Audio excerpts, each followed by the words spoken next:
Hello সবাইকে, welcome to my channel. আমি রয়েছি তানিয়া তোমাদের সাথে। আর বেশ 3 থেকে 4 দিন হয়ে গেল আমি কোনো বড় ব্লগ আপলোড করতে পারিনি, তার জন্য সবাইকে সরি আগেই বলছি। আর কিছু কিছু ছোট শর্টস আমি আপলোড করেছিলাম, তো এখন আজকে থেকে আবার আমি বড় ব্লগটা স্টার্ট করছি। দেখতেই পাচ্ছ, আমাকে দেখেই বোঝা যাচ্ছে আমার তো অলরেডি স্নান ধান হয়ে গেছে। মেয়েকেও আমি ঘুম পাড়িয়ে দিয়েছি, খাইয়ে দাইয়ে স্নান করিয়ে। এবার এখন রান্নাটাও আমার হয়ে গেছে। মানে আজকে যেহেতু একটু সকাল সকাল উঠেছিলাম, তো আমি রান্নাও করে নিয়েছি। এবার রান্না কি কি করেছি আজকে, তো সেগুলোই দেখাচ্ছি। আজকে আর রান্নার ভিডিও কিছু দেখাবো না, চলো কি কি দেখাচ্ছি দেখতে থাকো। আগে দেখো, আমি এখানে রান্না করেছি আজকে ডাল, এটা হচ্ছে ভেজ ডাল। এটা হচ্ছে ডিম কারি, আর ডিম কারিটা না আমি অমলেট করে করেছি। আর এটা হচ্ছে কি বলতো, এটা হচ্ছে ভাড়ালি, আর আমরা থোড় বলি, থোড় ঘন্ট। এটা আমার মা এনেছে, আজকে আমার মা এসেছে, তো মা এটা নিয়ে এসছে আমার জন্য। আমি খেতে খুব ভালোবাসি। দেখো আজকে কি নিয়ে চলে এসেছি। আজকে এটা দিয়ে কোনো রেসিপি করব না, এটা কিন্তু আমি ফেস প্যাক হিসাবে ব্যবহার করব। সারা রাত ধরে ভিজিয়ে রাখবে, আমি কালকে রাতে ভিজিয়ে রেখেছিলাম, তো সারা রাত ধরে ভিজিয়ে রেখে এটাতে কিন্তু একটা ফেস প্যাক বানাতে হবে। কিভাবে, তো আমি ফেস প্যাকটা কিভাবে বানাবো, তো তার জন্যই দেখো আমি সমপরিমাণে ডাল আর সমপরিমাণে চাল, মানে মুসুরির ডাল আর গোবিন্দভোগ চাল সারা রাত ভিজিয়ে নিয়েছি। এবার এরকম একটা মিক্সারের বাটি নেবে, এরকম নিতে পারো, বা মিক্সার গ্রাইন্ডারে যদি না বাটো মনে করো হাতে বাটবে, অবশ্যই বাটতে পারো, শিলনোড়ায় বেটে নেবে, কোনো ব্যাপার না। তো এইখানে সমপরিমাণ ডাল আর চালটাকে ভালো করে পেস্ট করতে হবে। খুব মিহি না, হালকা দানা থাকবে, বা একদম মিহি করেও নিতে পারো। তোমাদের যদি স্ক্রাবিংয়ের দরকার থাকে হালকা দানা নেবে, হালকাভাবে পেস্ট করবে। এবার এই পেস্টটা দিয়ে একটু কাঁচা হলুদ দিতে পারো। আমি যেমন আজকে কিছুই দেব না, আজকে এটার মধ্যে আমি কি কি দিচ্ছি সেটা তোমরা দেখতে থাকো। দেখো আমি এখানে মুসুরির ডালের পেস্টটা কিন্তু নিয়ে নিয়েছি। এর মধ্যে জাস্ট হাফ চামচ এই যে টক দই মেশাবো। টক দই মিশিয়ে এবার 2-4 ফোঁটা কোকোনাট অয়েল দেব। এটা হচ্ছে virgin coconut oil, cold press. যে কোনো রান্নার কোকোনাট অয়েল মুখের জন্য, মানে স্কিনের জন্য খুবই ভালো, সেটা তোমরা স্কিনে লাগাতে পারো। এটা ভালো করে পেস্টটা বানিয়ে নিলাম, আর কিন্তু এখানে কিছু দেব না। এটা দিয়ে ভালো করে এবার মিশিয়ে তারপরে এই পেস্টটা তৈরি করলাম, এই পেস্টটা আমি মুখে লাগাবো। সো দেখো চলে এসেছি। আমি আমার মুখটা কিন্তু ফেস ওয়াশ দিয়ে ভালো করে ধুয়ে নিয়েছি। আর অবভিয়াসলি মানে যখন ফেস প্যাক লাগাবে, যে কোনো ফেস প্যাক লাগালেই কিন্তু তার আগে মুখ ভালো করে ক্লিন করবে। ফেস ওয়াশ হোক, ক্লিনজার হোক, সেটা দিয়ে মুখটা ক্লিন করে নেবে। দেখো এবার এইভাবে চোখের ওপরটা বাদ দিতে হবে। এবার কিন্তু কথা বলা যাবে না, ফেস প্যাক লাগিয়ে কোনো কথা বলা যাবে না। জাস্ট তুমি চোখ বন্ধ করে শুয়ে থাকতে পারো বা কোনো রকম কাজ করতে পারো, বাট কোনো কথা বলা যাবে না। কেন কি, যখন আমরা কথা বলি আমাদের মানে স্মাইল লাইন যেগুলো থাকে এইগুলোতে ভাত চলে আসে, বা আমি হাসলাম, তাহলে কি হলো, ভাত চলে আসলো, ঠিক আছে। তাতে কি হয়, আমাদের ক্র্যাক মানে এই জায়গাটা স্মাইল লাইন চলে আসে, সম্ভাবনা বেশি থাকে। সো কথা বলা যাবে না। তো এইভাবে এটা যতক্ষণ না ড্রাই হচ্ছে, মানে 10 to 15 মিনিটস তুমি রাখবে, এর বেশি কিন্তু রাখার এটা দরকার নেই। 10 to 15 মিনিটস পর আমি ফিরে আসছি। সো দেখো আমি তো এই ফেস প্যাকটা লাগিয়ে নিলাম।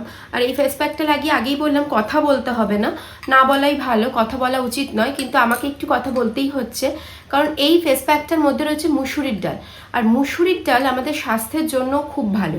মুসুরির ডাল একটা হাই প্রোটিন সমৃদ্ধ ডাল, মানে এই ডাল যদি তুমি ডেলি 1 বাটি করে খেতে পারো, তোমার প্রোটিনের ঘাটতি অনেকটাই পূরণ হবে। এটা আমি জানি।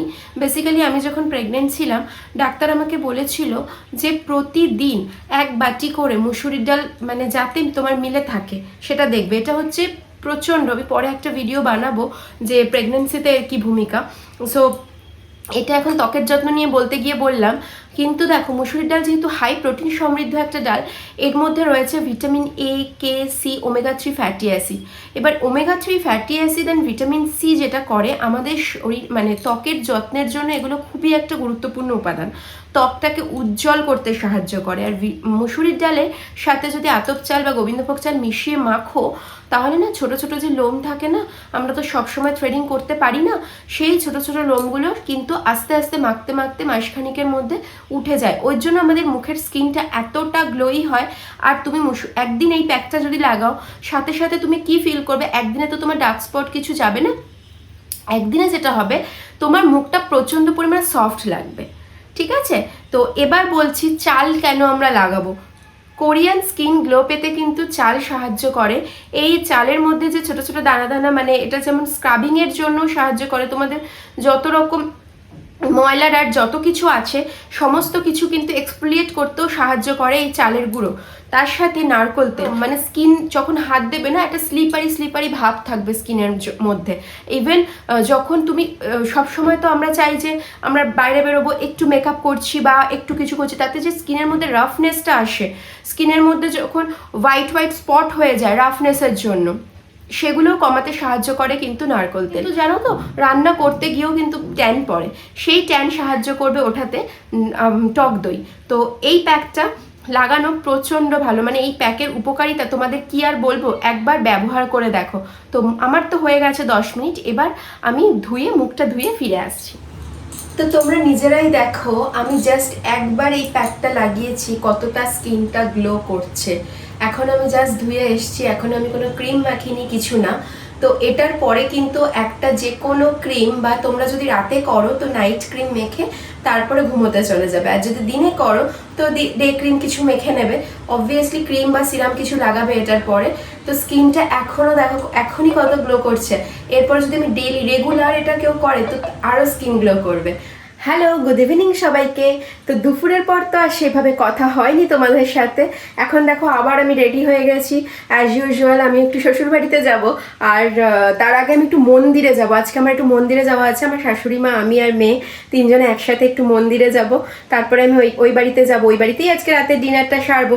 তো ওই বাড়িতে গিয়ে তোমাদের সাথে কিছু ইন্টারেস্টিং জিনিস শেয়ার করব। তো চলো আমার সাথে দেখতে থাকো। আজকে ঠাকুরকে নতুন শাড়ি পরিয়েছো? ও কি সুন্দর। এ হচ্ছে বুলবুলি। ও বুলবুলি, দেখেছো ওর নাম যে বুলবুলি সেটা কিন্তু খুব ভালো জানে। ওই দেখো আওয়াজ দিল, ওর নাম বুলবুলি। ইনি হচ্ছে আমার শ্বশুরবাড়ির এক সদস্য, বুঝেছো? এ কিন্তু অনেক বড়, আমার বয়সী। আর এই দেখো ও কিন্তু সব খায়, জানো তো। এই দেখো নিমকি খাচ্ছে, আমরা নিমকি খেয়েছি, ও নিমকি খেয়েছে, ও চিকেন খেয়েছে, তাই না বুলবুলি? তুমি সব খাও। এবার চলো আরেকজনকে তোমাদেরকে দেখাই। তোমাদের তো বলেছিলাম যে বুলবুলিকে দেখালাম, আরও একজনকে দেখাবো। এই যে আরেক সদস্য, ওর নাম হচ্ছে কেলটু রানী। কি কেলটু, তুমি খাটে শুয়ে আছো? এই দেখো ও কিন্তু এখানেই শোয়, জানো তো। ও কিন্তু অন্য কোথাও শোয় না, এইখানেই শোয়। আরেকজনও আছে, সে মনে হয় খাটের তলায় ঢুকে গেছে, জানি না কোথায় আছে। তবে আরও কয়েকজন আছে, জানো তো। তারা কোথায় থাকে বলো তো? তারা সব এইখানে থাকে। আজকে দেখাতে পারছি না, কারণ ওটা দিনের বেলা দেখাতে হবে। তো তোমাদের সাথে তো আমার শ্বশুরবাড়ির আদরের সদস্যদের আলাপ করিয়ে দিলাম। তো তোমাদের কীরকম লাগলো অবশ্যই কমেন্ট বক্সে জানিও। আর এখন আমি বাড়িতে চলে এসেছি, আমার রাতের খাওয়া হয়ে গেছে। ওখানে প্রচণ্ড বৃষ্টি হচ্ছিল, তো বাড়িতে চলে এসেছি, বৃষ্টিটা একটু থামলো পর। আর আজকের মতন ব্লগটা এখানেই শেষ করছি। আবার আগামীকাল দেখা হবে। তোমরা ভালো থেকো, সুস্থ থেকো, সাবধানে থেকো, আর আমার ভিডিও অবশ্যই দেখতে থেকো। যারা এখনও চ্যানেলটাকে সাবস্ক্রাইব করোনি তারা চ্যানেলটাকে সাবস্ক্রাইব করে দিও, ভিডিওগুলোকে লাইক করো, বন্ধুদের সাথে শেয়ার করো, আর অবশ্যই কমেন্ট বক্সে জানাতে ভুলবে না আগামী দিনে তোমরা কীরকম ভিডিও দেখতে চাও। তো টাটা।